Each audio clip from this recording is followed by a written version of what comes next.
Well, with Forza, we want to appeal to a wide range of customers, and people play the game for a lot of different reasons. Real-world tracks are compelling because people want to go out and drive the tracks that they see on TV, and famous race car drivers have driven from all around the world these exotic locations.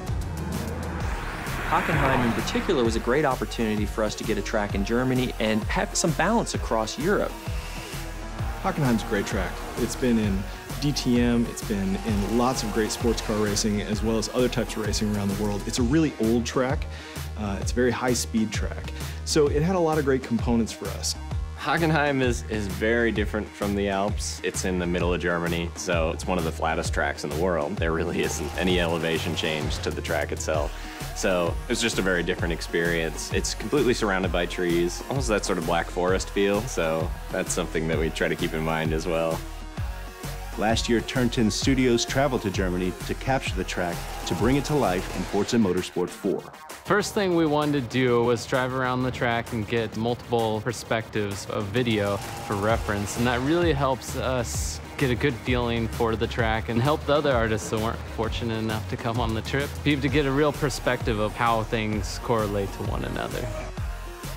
My plan was to capture every square inch of this place, from the smallest details like tire skids to spherical panoramas.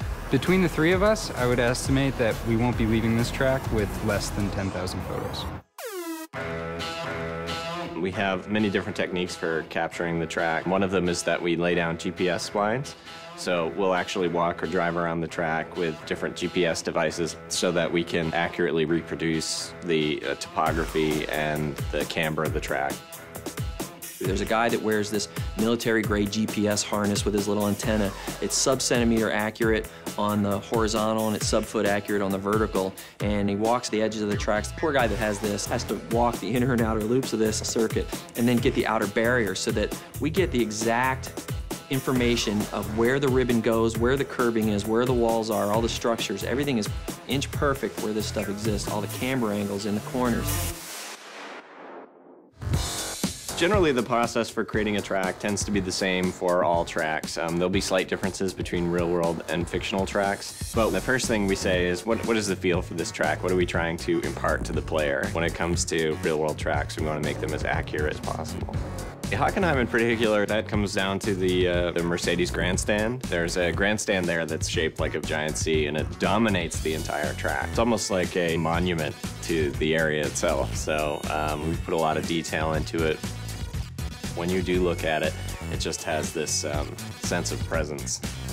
When we feel this is really solid, we move on to the next stage, which is your refine phase, and we start doing our textures. So basically everything is there and to a level that we would consider shippable, but may not have that extra level of sparkle that we want it to.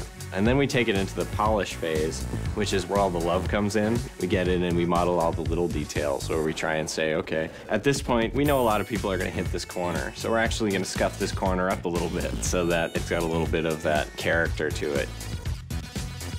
For the ultimate test, we'll bring in pro race drivers, guys like Gunnar Jeanette, who've actually raced on a lot of these tracks, to give us his feedback. Because it can be inch perfect, but he can be like, you know, I use this brake marker, this rubber strip, right before the curbing on this, and then I turn, and this seems like it's happening just a little bit late, or this bump isn't quite bad enough. This upsets my car when I go in over here. So we go in there and we make sure we get all those little subtleties right as well. So when you're racing a track like Hockenheim in the game, it's going to feel and look just like it does in the real world to real drivers. We've measured, we've filmed, and we've photographed. It's time to take all of that source material and bring it to life. Here it is in all its glory in Forza Motorsport 4, it's Hockenheim.